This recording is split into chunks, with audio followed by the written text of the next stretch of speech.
looking small. What you mean I'm looking small? You looking small? Like, it's just that, like, you gotta really hurt that dude to turn him away and to try to stop him from doing what he want to do. So skillful, yes, but this and this. Lying, you know? I don't want to say there's nothing to do, but damn, like, I mean, what else do you got to do?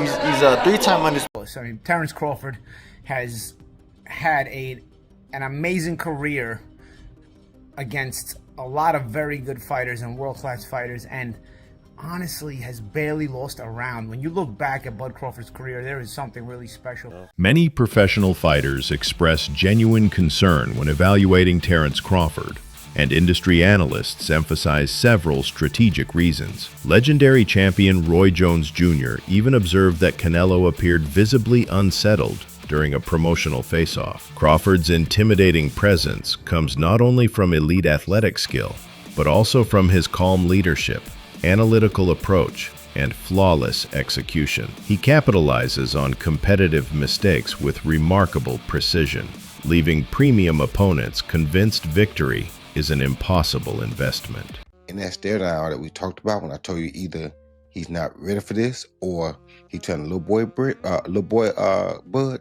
He wasn't trying to little boy Bud. He really was afraid. Well, not afraid, but he was worried about Bud.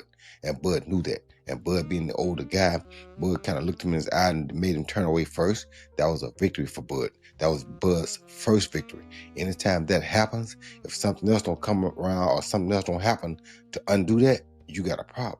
Paulie Malignaggi emphasized how Terence Crawford has created one of the most extraordinary legacies in boxing, becoming an undisputed world champion 3 separate times. Crawford achieved a feat rarely seen in the modern era. He earned his status by consistently battling elite competitors, never seeking shortcuts.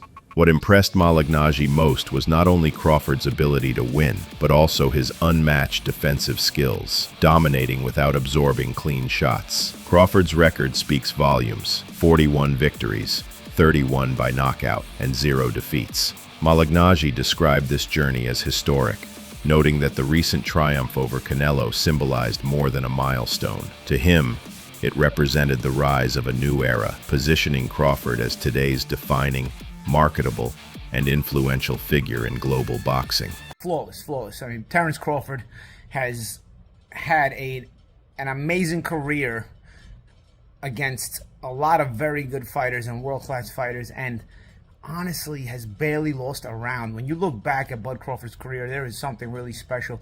It's one of those things now, because now I've now seen back-to-back generations of Floyd Mayweather and Bud Crawford, and man, you know, it's one of those things where now I understand why the people that lived in the Ray Leonard era say, you know, wish we could see Ray Leonard against Mayweather, and how that would be.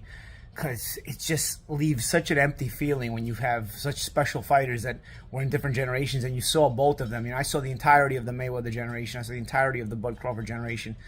Just incredible. Really, really incredible. And I know Mayweather gets a lot of hate, but for me, he's a tremendous fighter. And Terence Bud Crawford is in that realm as well. And it's a fight we'll never get to see. So what are we going to do, you know?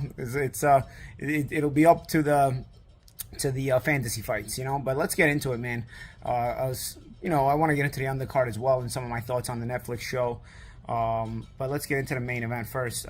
Crawford really boxed very, very well, very, very intelligently. The question mark was what happens when Crawford gets hit cleanly. I'm not sure he got hit cleanly the whole fight. You know, he got hit with some partial shots. Some shots landed cleanly, but by the time Canelo started landing anything cleanly, I think he was hesitant because he was getting countered so much that he was taking some of the steam off the shots in order to hope to be more accurate. Because even late in the fight, there were a couple of shots that Canelo landed, but they barely moved.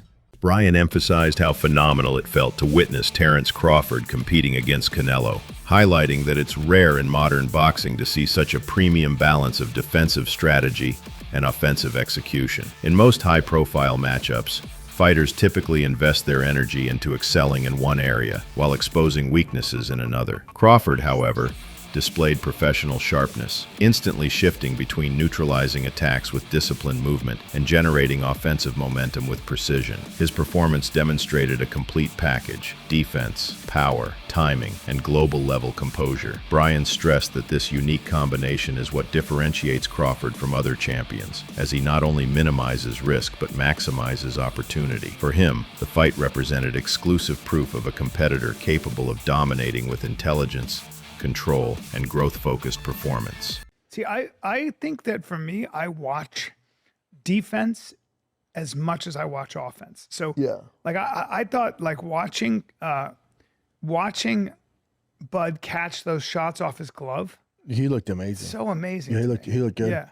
He'd looked go to a great. body and he'd catch that and come up with an uppercut. You know, just all those things that seem. He looked great. Yeah, I've never seen anybody do that to ever. No one has. Yeah, he's the best. Canelo. Yeah, Ever. he's the best. And I think he would do that to Canelo on his best day. His way. And Canelo said it. He goes, I couldn't figure him out, No, which is why he probably won't fight him again. In a way. they'll fight again. You think so? The payday. Yeah, but so you're gonna get Canelo because the money's in Canelo Crawford, the rematch. I don't want to see it, but I want Crawford to get paid, so might as well do it. Andre Ward offered remarkable praise for Terence Crawford, describing him as the most complete and strategic fighter of this generation. Ward, recognized for his own championship precision, emphasized Crawford's mindset, noting that when Crawford focuses on a goal, his execution demonstrates unmatched consistency, discipline, and excellence.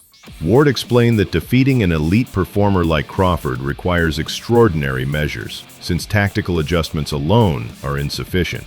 Crawford's ability to adapt, innovate, and maintain composure under extreme pressure elevates his profile in today's competitive sports market. Ward concluded that Crawford's dominance is no coincidence, but rather the result of leadership, relentless work ethic, vision, and sustainable commitment to long-term success. Somebody that like I can bet the house on is Bud.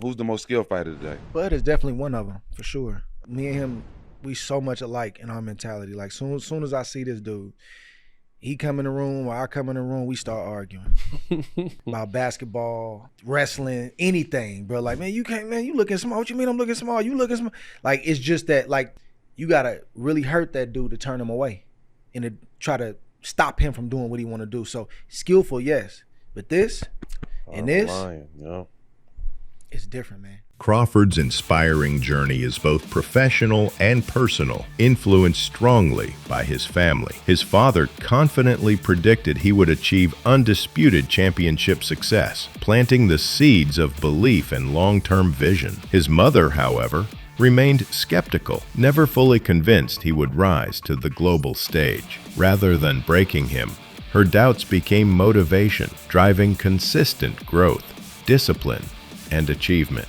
Each fight became an investment in proving resilience, building recognition, and generating respect. With every belt earned, Crawford validated his father's forecast and eventually secured his mother's pride. Today, he reflects with satisfaction, knowing his success created lasting legacy and premium credibility. My dad used to tell my mom I was going to be a world champ. I told me we would be. How'd that make you feel? It filled me with rage.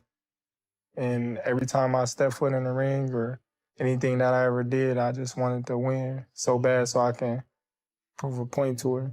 I paid the kids, I said, if y'all can whoop Bud, I give y'all $10 a piece. Couldn't whoop him. You went out on the street. Yeah. What's now Bud Crawford Street. Yeah. And offered $10 to anyone who can kick my son's butt. Yep. And a lot of takers. Yeah, no kids one in can the do it. neighborhood. Couldn't nobody whoop him. What did he tell you then? He told you, Mom, I told you I'm the best. When reflecting on his professional strategy, Crawford emphasized that he never targeted becoming undisputed at 154 pounds, largely because he didn't see meaningful opportunity or long-term value in that market. For him, achieving undisputed status must involve real competition, authentic performance, and challenges that create lasting growth. Rather than staying at 154, he invested in moving to 168, a division with stronger names, higher stakes, and global recognition potential. This calculated decision highlights not avoidance, but ambition as he seeks sustainable success, legacy-defining moments, and proven resilience, driven by risk-taking, future investment in excellence, and the confidence to compete where true opportunities exist. Has being undisputed at 154 ever crossed your mind at this point that you at in your career? Not at all, because I'm looking at the landscape of the 154-pound division. There's a lot of great fighters, but there's not a lot of defining fights at 154. There's not a lot of legacy fights at 154. You know, when I'm looking at the landscape of 154, I beat, what's his name? Majimov? No, 154? No. The champion that just knocked out Tim Tszyu. Oh, Bachram. Yeah. Okay, so Bachram, they're going to say, who was Bachram? Facts. He knocked out Tim Tszyu that already had losses. I would put you down with Fedora, though. But Fedora already been knocked out. Yeah, he did. So, along my career, I've been criticized and people have taken credit away from me just to try to diminish my accomplishments just off of pure hate.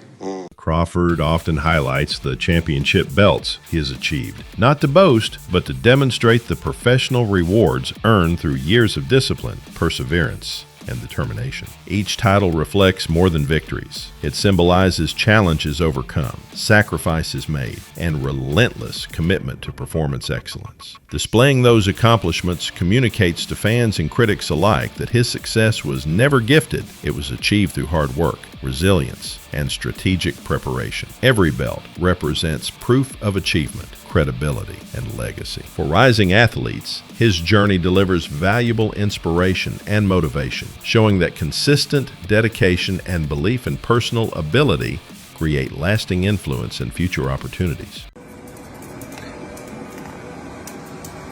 I'm just reflecting on all my accomplishments at my mama's house. That's where all my belts at.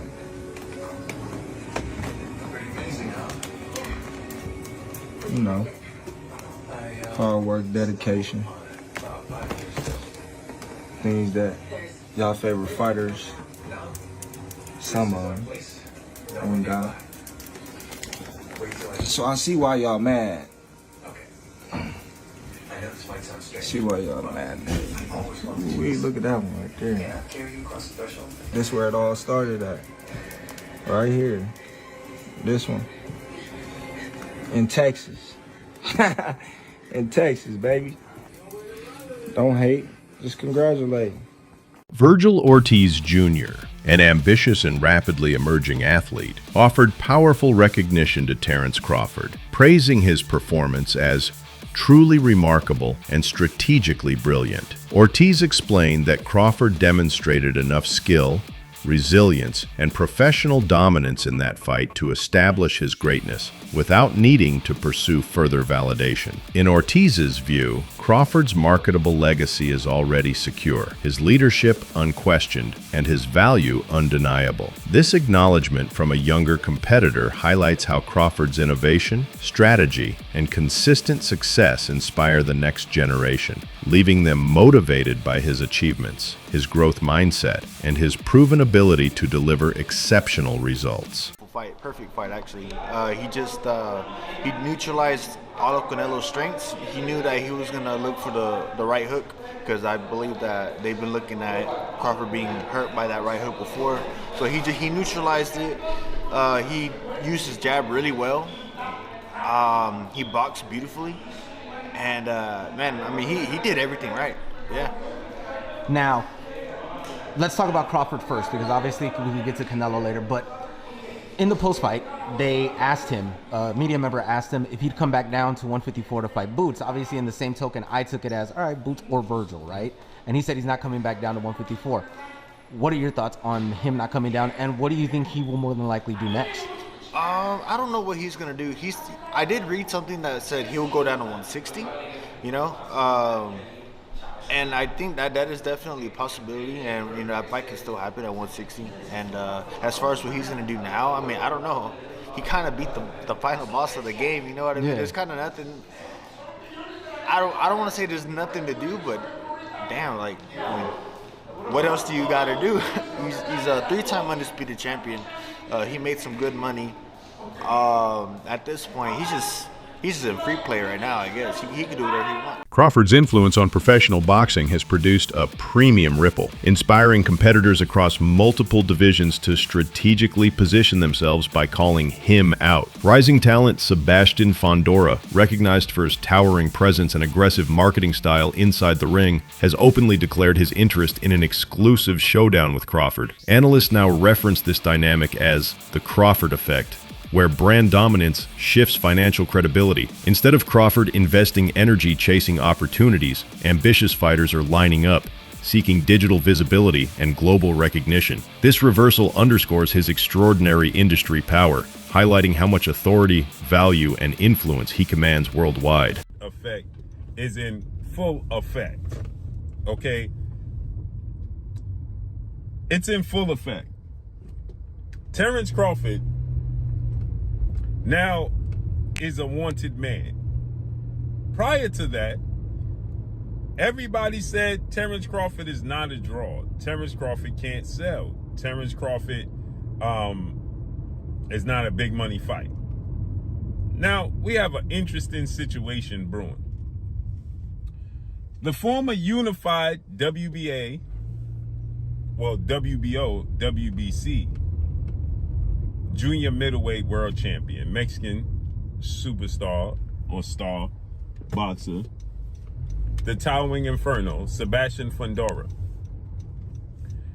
refused to fight Terence Bud Crawford, who is now, no doubt, first ballot Hall of Famer, no doubt, the pound for pound king, 5-division world champion, 3-division undisputed world champion, with a record of 42 wins, no loss, no draw, 31 wins by way of knockout. When Terence Crawford dominated and stopped The Truth, Errol Spence Jr., in July of 2023, Terence Crawford petitioned to move up and fight the towering inferno, Sebastian Fondora. Okay? And Sebastian Fondora has zero interest.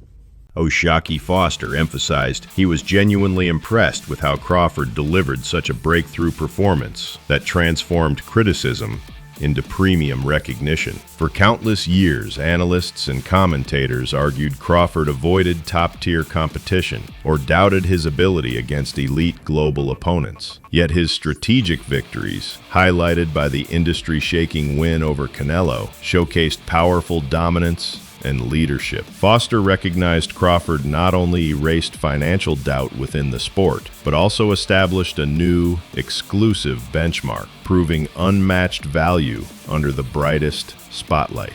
To Foster, Crawford's remarkable journey represents persistence, resilience, achievement, and undeniable respect across worldwide markets. Yeah, I mean, shit. They definitely doubted, bro. And he told me months ago that he was gonna do that. And he went and did that. That shit, you know what I mean? And they doubted him a lot throughout his career, you know what I mean? Just a lot. And just a lot of people that I look at that's great fighters, they've been doubted. You know what I mean? Same thing with Floyd. Floyd, they had the Oscar De La Hoyas, the Shane Mosleys, the Trinidad, they all was putting them above Floyd and all this woo-de-woo. You know what I mean? So I just feel like getting doubted is a great thing. It gives me, you know what I mean, that push. So, yeah. You think it would look that, I ain't gonna call it easy, but I felt like people didn't think that Crawford could do it that clean. Did that surprise you? No. It did surprise me that he stayed more disciplined. Like, I thought what was gonna happen was he was gonna do what he was doing, and then, you know, Terrence got hard. He trying to bang it out, especially if he feel played enough. He feel like you feel like you doing something. He gonna come with it tough. So I thought that was gonna be a problem. Like if Canelo landed a punch, he would try to go in the trenches with Canelo and that's what I would have been scared for him for. But man, that boy stayed sharp all night, man. That boy looked good, man. I can't lie, he looked good. Sure, I was definitely surprised at how smooth, how easy he beat him. Blair Cobbs and Conor Benn delivered impactful reactions following Terence Crawford's commanding victory over Canelo Alvarez. Cobbs hailed the achievement as a historic benchmark, while Benn suggested Crawford could even retire now, cementing his career on an extraordinary pinnacle. Benn's perspective wasn't critical. Rather, it acknowledged the completeness and dominance of Crawford's legacy. In Benn's view, Crawford has nothing left to prove, already standing among boxing's most accomplished champions. Even if he walked away today, his greatness would remain undeniable. Their perspectives highlight the conviction that Crawford's enduring legacy is already secured, regardless of future outcomes inside the ring. To sail out on that beautiful sunset and retire. He's done a lot for the sport, and there's really not too much else that he can possibly do in the sport of boxing outside of make a beautiful retirement and leave a legacy of fighters that aspire to be just as great as Terence Crawford, like myself. Has Canelo's legacy been damaged after that or not? Not really. I think that Canelo is still a terrific and a fantastic athlete that's spent a little bit too much time at the table of boxing, and right now is his time to make his exit.